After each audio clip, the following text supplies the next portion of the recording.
ராகவ், இங்க வாப்பா. உன்கிட்ட ஒரு முக்கியமான விஷயம் பேசணும். உட்காரு. என்னம்மா, நாளைக்கு அந்த நிச்சயதார்த்த மேட்டர் தானே?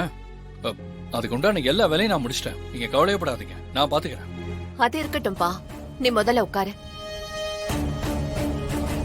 சொல்லுங்கம்மா.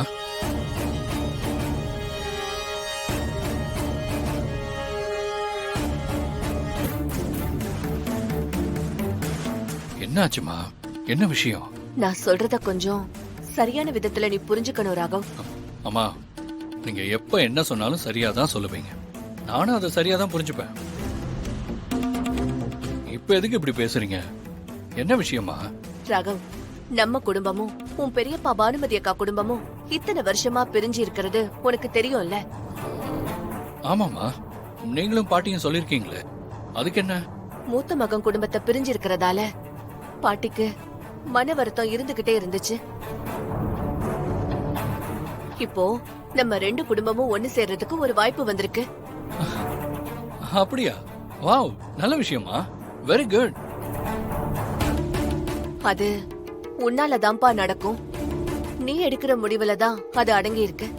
அம்மா, நான் என்னமா தனியா முடிவெடுக்க போறேன்? நீங்க என்ன சொல்றீங்களோ நான் அதை செய்ய போறேன். சொல்லுங்கம்மா, நான் என்ன செய்யணும்? இல்லப்பா ராகவ், இந்த முடிவை நீதான் எடுக்கணும். இது உன் வாழ்க்கை சம்பந்தப்பட்டது. அம்மா, என் வாழ்க்கைக்கு, இந்த குடும்பத்துக்கு, எல்லாத்துக்கும் நீங்க எடுக்கிற முடிவு தாமா நல்லது. அதனால நீங்களே முடிவெடுத்துருங்க. செய்ய வேண்டிய வேலையை மட்டும் சொல்லுங்க, அதை நான் செய்யறேன். ஓகேவா? சரிம்மா, நிச்சயதார்த்த வேலை நிறைய இருக்கு. பொண்ணு வீட்டு சைட்ல இருந்து எவ்வளவு பேர் வரப்போறாங்கன்னு வருஷன் கிட்ட போன் பண்ணி கேட்கணும். அதுக்கப்புறம் லிஸ்ட் வேற போடணும். சரிம்மா, நான் அதை பாக்குறேன். ராகவ்,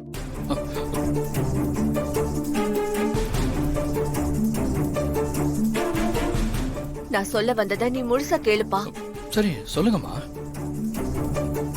நாளைக்கு நிச்சயதார்த்த பொண்ணு வர்ஷினி இல்லப்பா, தீப்தி.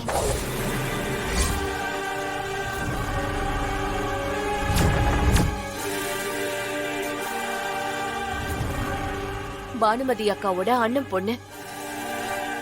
அவளை பானுமதி மக மாதிரி வளர்க்கறாங்க. அவளதான் நீ கல்யாணம் பண்ணிக்கணும்.